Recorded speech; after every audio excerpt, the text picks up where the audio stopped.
नमस्कार और स्वागत है आपका हमारी आज की इस खास चर्चा में। नमस्कार। आज हम जरा गहराई में उतर रहे हैं आर्टिफिशियल इंटेलिजेंस यानी एआई की दुनिया में। हमारे पास जो जानकारी है वो एक पॉडकास्ट स्क्रिप्ट से ली गई है। शीर्षक था एआई क्या है, भविष्य की बातें। अच्छा। उसमें एआई की बेसिक बातें थीं, रोजमर्रा की जिंदगी में इसके उदाहरण, भारत में क्या चल रहा है और आगे क्या हो सकता है, इस सब पर बात थी। बिल्कुल। और आज हम कोशिश करेंगे कि उस जानकारी के आधार पर एआई को थोड़ा और सरल तरीके से समझें। हाँ, मतलब हमारा इरादा है कि एआई की असलियत क्या है, यह हमारी जिंदगी को कैसे छू रहा है, भारत कहाँ है इस दौड़ में, और भविष्य को लेकर क्या उम्मीदें और चिंताएं हैं। सही। तो एक गहरी बातचीत करते हैं इस पर। ठीक है, तो चलिए शुरू करते हैं। बिल्कुल बेसिक सवाल से। ये एआई, आर्टिफिशियल इंटेलिजेंस, सुनते तो बहुत है हम, आम भाषा में ये है क्या? क्या ये सच में सोचने वाली मशीनें हैं, फिल्मों की तरह? हाँ, ये सवाल बहुत अच्छा है क्योंकि यहीं से ना थोड़ी गलतफहमी शुरू होती है। देखिए, आर्टिफिशियल मतलब हुआ मानव निर्मित। ओके। और इंटेलिजेंस मतलब सोचने समझने की क्षमता, बुद्धिमत्ता। तो एआई हुआ मशीनों में डाली गई कृत्रिम बुद्धिमत्ता। अच्छा। लेकिन, और ये बहुत जरूरी है, ये इंसानी बुद्धिमत्ता जैसी बिल्कुल नहीं है। मशीनें असल में सोचती नहीं हैं, उनमें भावनाएं नहीं होती। तो फिर ये करती क्या है? वो करती हैं बहुत सारे डेटा को देखना, उसे एनालाइज करना, उसमें पैटर्न खोजना और फिर उन पैटर्न के आधार पर कोई फैसला लेना या जवाब देना। आप कह सकती हैं कि ये एक तरह की बहुत एडवांस्ड पैटर्न पहचानने वाली मशीन है। यानी ये दिमाग की नकल नहीं है, बस डेटा से सीखकर काम करने का एक तरीका है। बिल्कुल, जैसे मान लीजिए शतरंज खेलने वाला कंप्यूटर। हाँ। वो लाखों चालें सोच सकता है, सबसे अच्छी चुन सकता है, पर उसे जीतने की खुशी नहीं होती। वो बस कैलकुलेशंस है। समझ गया। ये एक अहम फर्क है, मतलब ये इंसानी दिमाग की तरह नहीं सोचती। नहीं, बिल्कुल नहीं। आज हम जिस एआई की बात करते हैं ना, वो ज्यादातर नैरो एआई है। Narrow AI? हाँ, मतलब वो एआई जो किसी एक खास काम में माहिर है, जैसे चेहरा पहचानना या आवाज पहचानना या फिर कैब का रास्ता बताना। अच्छा। वो वाला एआई जो फिल्मों में दिखाते हैं, जो हर काम इंसान की तरह कर ले, वो जनरल एआई कहलाता है। वो अभी दूर की बात है। ठीक है, ये समझना जरूरी था। अब आते हैं इस बात पर कि ये तकनीक सिर्फ बड़ी-बड़ी लैब्स में है या हमारी जिंदगी में भी आ गई है? अरे, ये तो हमारी जिंदगी में पूरी तरह घुल मिल चुकी है। अक्सर हमें पता भी नहीं चलता। सच में? जैसे? आप कैब बुक करती हैं, ओला या उबर? हाँ, रोजी लगभग। तो जब आप ऐप खोलती हैं, वो आपको नजदीकी ड्राइवर दिखाता है, किराया बताता है, सबसे छोटा रास्ता सुझाता है। ये सब एआई ही कर रहा होता है पीछे। अच्छा, मैंने कभी सोचा ही नहीं इस तरह से। हाँ, वो रियल टाइम ट्रैफिक, कितने ड्राइवर हैं, दूरी कितनी है, इन सबको मिला के फटाफट कैलकुलेट करता है। और वो खाने वाले ऐप्स, स्विगी, जोमेटो, वो जो डिलीवरी टाइम बताते हैं? बिल्कुल वही। वो सिर्फ दूरी नहीं देखते, एआई मॉडल ये देखता है कि रेस्टोरेंट में तैयारी में कितना टाइम लगता है, दिन का कौन सा समय है, ट्रैफिक कैसा है, डिलीवरी वाले की लोकेशन क्या है। इन सबको मिला के वो एक अनुमान लगाते हैं। कमाल है। और यूपीआई पेमेंट्स, उसमें एआई का क्या काम? यूपीआई तो बहुत बड़ा उदाहरण है। सोचिए, दिन में करोड़ों ट्रांजैक्शन होते हैं। हाँ। इनके बीच में धोखाधड़ी वाले पैटर्न पकड़ना इंसान के लिए तो नामुमकिन है। एआई यहीं काम आता है। कैसे? वो देखता है कि कोई असामान्य लेन देन तो नहीं हो रहा, जैसे अचानक से बहुत बड़ी रकम ट्रांसफर हुई या किसी अनजान जगह से पेमेंट हुई। अच्छा। तो वो उसे पकड़ लेता है, फ्लैग कर देता है, हमें अलर्ट आ जाता है। ये फ्रॉड डिटेक्शन सिस्टम है और ये लगातार सीखता रहता है। वाह, ये तो बहुत जरूरी काम है। अच्छा, स्क्रिप्ट में खेती का भी जिक्र था। कृषि में एआई क्या कर रहा है? खेती एक ऐसा एरिया ना जहां एआई बहुत चुपचाप बदलाव ला रहा है। अब ड्रोन से खेतों की तस्वीरें ली जाती हैं। हाँ, सुना है।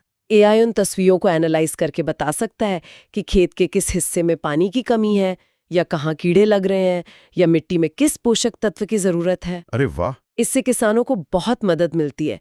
वो सही जगह पर सही मात्रा में खाद या पानी डाल सकते हैं।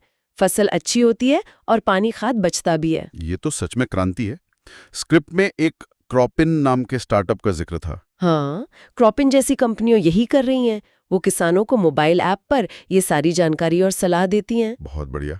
और गूगल मैप्स तो है ही, रोज का इस्तेमाल। हाँ, गूगल मैप्स तो क्लासिक उदाहरण है। वो इतने सारे लोगों के फोन से गुमनाम लोकेशन डेटा लेकर रियल टाइम ट्रैफिक बताता है। और आजकल ये चैट जीपीटी वगैरह, ये भी तो एआई है। बिल्कुल। चैट जीपीटी जैसे लार्ज लैंग्वेज मॉडल्स तो आजकल हर जगह हैं। स्कूल के बच्चे होमवर्क में यूज कर रहे हैं, ऑफिस में लोग ईमेल लिखने में, हाँ, यहाँ तक कि नए बिजनेस आइडिया सोचने में भी। ये दिखाता है कि एआई अब सिर्फ एक्सपर्ट्स के लिए नहीं रहा, आम लोगों तक पहुंच गया है। सही बात है। ये उदाहरण बताते हैं कि एआई हमारी जिंदगी का हिस्सा बन चुका है। चलिए जरा भारत पर आते हैं। दुनिया में देखें तो अमेरिका और चीन का नाम आता है एआई में। भारत कहाँ खड़ा है? ये जरूरी सवाल है। देखिए, ये सच है कि अमेरिका और चीन ने एआई रिसर्च और इन्वेस्टमेंट में बहुत पैसा और समय लगाया है। उनकी बड़ी टेक कंपनियां हैं। हाँ, लेकिन भारत भी अब तेजी से आगे बढ़ रहा है। सरकार ने इसकी अहमियत समझी है, एक राष्ट्रीय एआई मिशन शुरू किया गया है। राष्ट्रीय एआई मिशन, इसमें क्या होता है? इसका मकसद है एआई रिसर्च को बढ़ावा देना और साथ ही एआई को देश की समस्याओं को सुलझाने में लगाना, जैसे स्वास्थ्य, कृषि, शिक्षा, इन क्षेत्रों में। मतलब सरकार की तरफ से कोशिश हो रही है। हाँ। और कॉलेज, यूनिवर्सिटी, इंडस्ट्री में क्या हाल है? वहाँ भी काफी काम हो रहा है। आईआईटीज जैसे संस्थानों में एआई के रिसर्च सेंटर बन रहे हैं। अच्छा, और यहाँ सिर्फ थ्योरी पर नहीं, बल्कि भारत के लिए एआई के क्या इस्तेमाल हो सकते हैं, इस पर काम हो रहा है। जैसे? भारत के लिए क्या खास इस्तेमाल हो सकते हैं? जैसे भारत में इतनी भाषाएं हैं, बोलियां हैं, एआई वाले translation tool, voice recognition tool यहाँ बहुत काम आ सकते हैं। बातचीत की रुकावटें कम हो सकती हैं। हाँ, ये तो बहुत बड़ी जरूरत है। और कुछ उदाहरण जहाँ भारत में एआई का असर दिख रहा हो? स्क्रिप्ट में हेल्थ केयर का जिक्र था। हाँ, हेल्थ केयर में देखिए, एम्स दिल्ली, अपोलो हॉस्पिटल जैसे बड़े अस्पताल, वो अब एक्सरे, एमआरआई रिपोर्ट को एनालाइज करने के लिए एआई इस्तेमाल कर रहे हैं। कुछ जगहों पर आंखों की बीमारी जैसे डायबिटिक रेटिनोपैथी, उसका पता जल्दी लगाने के लिए एआई का इस्तेमाल हो रहा है, खासकर गांव देहात में जहां स्पेशलिस्ट डॉक्टर कम हैं। अच्छा, ये तो बहुत उपयोगी है। हाँ, एआई रेटिना स्कैन देखकर बता सकता है कि किस मरीज को फौरन डॉक्टर को दिखाने की जरूरत है। और कृषि में क्रॉपिंग के अलावा? कृषि में स्टार्टअप्स अब सिर्फ सलाह नहीं दे रहे हैं, वो मौसम का पूर्वानुमान, बाजार में क्या भाव चल रहा है, ये सब डेटा मिलाकर किसानों को ये भी बता रहे हैं कि कौन सी फसल उगाना ज्यादा फायदेमंद रहेगा। प्रैक्टिकल मदद। बिल्कुल। शिक्षा और इंडस्ट्री के बारे में क्या है? बायजूस, वेदांतु का नाम था। हाँ, शिक्षा में बायजूस और वेदांतु जैसी कंपनियां एआई से पर्सनलाइज्ड लर्निंग दे रही हैं। मतलब एआई बच्चे के सीखने का तरीका समझकर उसकी जरूरत के हिसाब से उसे पढ़ने का मटेरियल और सवाल देता है। अच्छा, सबके लिए एक जैसा नहीं। और इंडस्ट्री में देखिए, जियो, टीसीएस जैसी कंपनियां एआई वाले चैटबॉट बना रही हैं कस्टमर सर्विस के लिए। हाँ, वो बात करते हैं ना हमसे वेबसाइट पर। हाँ, वो सिर्फ जवाब नहीं देते बल्कि प्रॉब्लम समझने की कोशिश करते हैं। और ये कंपनियां छोटे बिजनेस के लिए भी क्लाउड पर एआई सर्विस बना रही हैं, ताकि वो भी इसका फायदा उठा सके। सही बात है यार। ये सब सुनकर तो लगता है कि भारत में काफी कुछ हो रहा है एआई को लेकर। तो क्या हम उम्मीद करें कि अगले 5-10 साल में भारत एआई का एक बड़ा सेंटर बनेगा? देखिए, संभावना तो है। भारत के पास कुछ खास फायदे हैं। एक तो हमारा विशाल डेटा, इतनी विविधता है लोगों में, भाषाओं में, आदतों में। ये एआई मॉडल को सिखाने के लिए बहुत कीमती है। बस डेटा प्राइवेसी का ध्यान रखना होगा। सही। और दूसरा, हमारी युवा आबादी जो टेक्नोलॉजी को जल्दी सीखती है, अपनाती है। तीसरा, हमारी आईटी इंडस्ट्री और इंजीनियर, ये हमारी ताकत है। लेकिन चुनौतियां भी होंगी। हाँ, चुनौतियां भी है। अच्छे एआई एक्सपर्ट्स की अभी भी कमी है। रिसर्च में और पैसा लगाने की जरूरत है और छोटे शहरों, गांवों तक अच्छा डिजिटल इंफ्रास्ट्रक्चर पहुंचाना भी जरूरी है। अगर हम इन पर काम कर पाए तो भारत जरूर एआई में बड़ा खिलाड़ी बन सकता है। सही का। उम्मीदें भी हैं, चुनौतियां भी। अच्छा, अब उस मुद्दे पर आते हैं जिससे शायद सबसे ज्यादा डर लगता है, नौकरियां। एआई आएगा तो नौकरियां चली जाएंगी। ये डर कितना सही है? ये डर हर नई टेक्नोलॉजी के साथ आता है।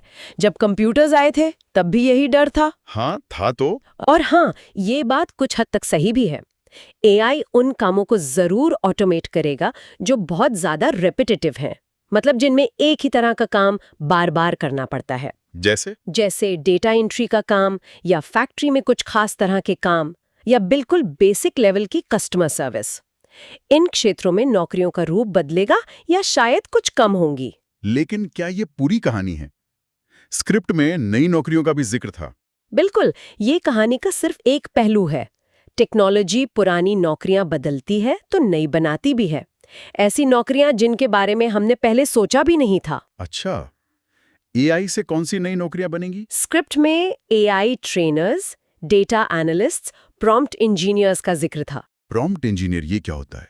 एआई से सही तरीके से सवाल पूछना, उसे सही निर्देश देना ताकि वो मनचाहा आउटपुट दे। ये एक स्किल है, इसके एक्सपर्ट प्रॉम्प्ट इंजीनियर कहलाते हैं। दिलचस्प है। हाँ, फिर एआई सिस्टम को ट्रेन करने वाले लोग चाहिए। एआई जो डेटा बना रहा है उसे समझने वाले डेटा एनालिस्ट चाहिए। एआई के नैतिक यानी एथिकल पहलुओं पर सोचने वाले एआई एथिसिस्ट चाहिए। एआई को अलग अलग इंडस्ट्री में लगाने वाले एक्सपर्ट्स चाहिए। बहुत से नए रोल आ रहे हैं। तो मतलब नौकरियां जाएंगी नहीं, बस बदल जाएंगी। हाँ, और हमें नए स्किल्स सीखने होंगे। बिल्कुल सही पकड़ा आपने। भविष्य में उन स्किल्स की वैल्यू बढ़ेगी जो मशीनें आसानी से नहीं कर सकती। जैसे क्रिएटिविटी, मुश्किल प्रॉब्लम सॉल्व करना, लोगों से अच्छे से बात करना, टीम को लीड करना, इमोशनल इंटेलिजेंस। ये सब इंसानी स्किल्स हैं। एआई रिपोर्ट लिख देगा, पर स्ट्रैटेजी तो इंसानी बनाएगा ना। हाँ, बात तो सही है। तो डरने की बजाय जरूरत है एआई को एक साथी, एक टूल की तरह देखने की। लगातार सीखते रहना होगा, नए स्किल्स अपनाने होंगे, एआई के साथ काम करना सीखना होगा, उससे डरना नहीं। ये बहुत जरूरी नजरिया है। चलिए, तो इस पूरी चर्चा के जो मुख्य बिंदु रहे उन्हें एक बार जल्दी से देख लेते हैं। हाँ, हमने समझा कि एआई क्या है। ये मशीनों की डेटा से पैटर्न सीखकर फैसला लेने की क्षमता है, इंसानी सोच नहीं। हमने देखा कि ये हमारी रोज की जिंदगी में cab app, food delivery, UPI, Google map से लेकर खेती और हेल्थ केयर तक में कैसे शामिल है। फिर हमने भारत की बात की, नेशनल एआई मिशन, आईआईटीज का रोल और हेल्थ, खेती, शिक्षा, इंडस्ट्री में इसके इस्तेमाल के उदाहरण देखें। हाँ, और भारत की संभावनाओं और चुनौतियों को भी समझा। और आखिर में नौकरियों पर बात की कि एआई कुछ काम बदलेगा, पर AI trainer, data analyst, prompt engineer जैसी नई नौकरियां भी लाएगा। मतलब स्किल डेवलपमेंट बहुत जरूरी है। बिल्कुल। और सबसे बड़ी बात, एआई को एक दुश्मन नहीं बल्कि एक मददगार के तौर पर देखना। सही। और इस पूरी बातचीत के बाद ना एक सवाल मेरे मन में आ रहा है, शायद हमारे श्रोता भी इस पर सोचें। हाँ, बताइए। भारत जैसा बड़ा और विविध देश, इतनी चुनौतियां भी हैं, यहाँ एआई का सबसे गहरा असर, सबसे बड़ा बदलाव सबसे पहले किस एक सेक्टर में देखने को मिल सकता है? क्या वो खेती होगी जो करोड़ों लोगों से जुड़ी है, या हेल्थ केयर जहां पहुंच और क्वालिटी का सवाल है, या फिर शिक्षा जो हमारी अगली पीढ़ी तैयार करती है? ये सोचना दिलचस्प है कि कौन सा क्षेत्र एआई से सबसे पहले और सबसे ज्यादा बदलेगा और उसके नतीजे क्या होंगे। इस पर आगे सोचा जा सकता है।